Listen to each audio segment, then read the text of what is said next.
le premier point que tu voulais nous partager ce soir, Hilaria, c'est le lien au cacao, en fait. C'est qu'on comprenne quel est le lien au cacao. Tu as déjà commencé à l'expliquer avec ton histoire. Bah, on t'écoute. Oui.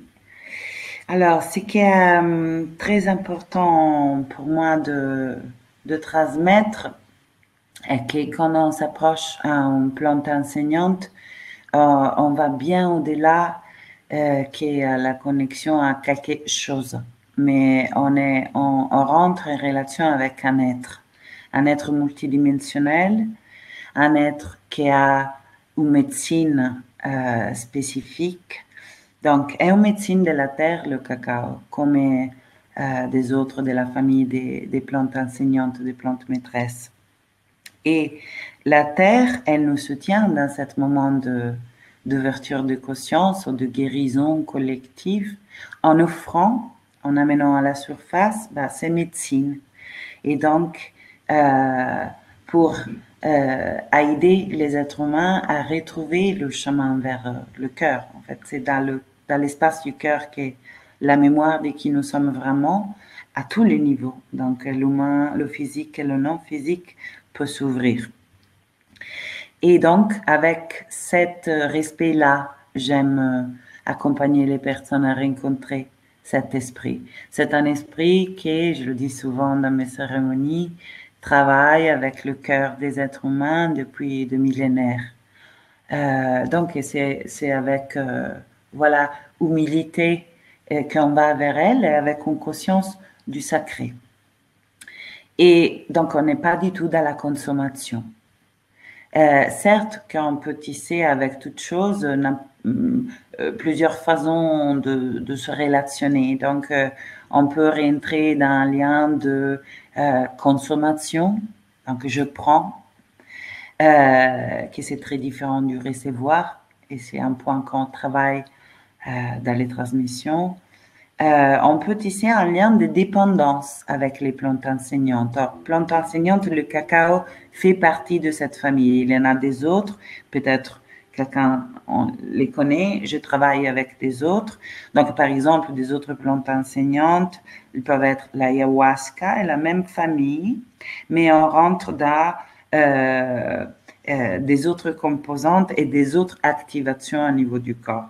Donc, le cacao est une plante qui peut accompagner notre pratique de reconnexion à nous-mêmes au quotidien, à différence exactement d'autres plantes qui nous portent dans des expériences de l'ordre de l'hallucinogène et ce n'est pas intégrable au quotidien. Donc, le fait de tisser un lien de dépendance avec une plante, comme avec une personne, comme avec un enseignement, comme avec une pratique, comme avec toute chose en fait, est toujours dans le champ. Je ne veux pas dire que non. Mais inhéremment, le cacao n'a rien d'addictif. Donc c'est très différent de ce qu'on connaît comme le chocolat. Et là, j'inclus dans ça le cru qu'on trouve dans les magasins bio. On va plus en détail pendant les transmissions sur les différences majeures, mais il y en a. Et le cacao cérémonial n'a rien d'addictif. Donc, c'est seulement le fruit de la plante et des composantes qui facilitent un état méditatif profond, une certaine activation de la zone du cœur, donc la composante principale du cacao est la théobromine et elle travaille sur cette zone-là. Mais elle est une alliée, elle n'est pas une béquille ni une baguette magique.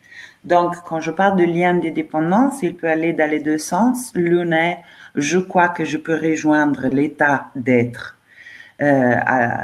auquel j'accède avec le cacao seulement avec le cacao. Ça n'est pas vrai. La plante, elle va nous enseigner que n'est pas vrai. Et deuxième chose est, je deviens, comment dire, je ne peux pas guérir des zones à l'intérieur de moi sans le cacao. Et quand je m'approche au cacao, c'est à elle que je délègue le travail de guérison. Donc, je me mets dans une position de passivité, de déresponsabilisation par rapport à la relation. Et ça aussi n'amène pas très loin. Donc, la rencontre avec le cacao est une relation que se tisse. Elle apporte la puissance de sa médecine.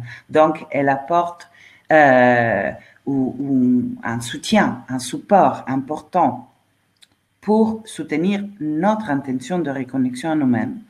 Mais nous sommes quand même responsables de combien on laisse, par exemple, la plante nous montrer qu'est-ce qu'on fait des messages qu'on reçoit, des enseignements qu'on reçoit. C'est à nous de rester aussi vigilantes pour ne pas fuir l'expérience dans le moment qu'elle facilite cette ouverture sur des zones un peu plus inconfortables. Et c'est à nous de intégrer à la suite d'un voyage avec le cacao, dans notre quotidien, dans notre vie, la prise de conscience qui s'ouvre. Donc, ça c'est important à le retenir. Les plantes enseignantes, ils ne font pas le travail à notre place. Tout comme on ne fait pas le travail à notre place, les animaux du pouvoir aux alliés sont des alliés. Voilà. Et donc ça, pour moi, c'est très important de le poser dans les transmissions. Ça est le lien au cacao. Après, il faut apprendre à détecter son langage.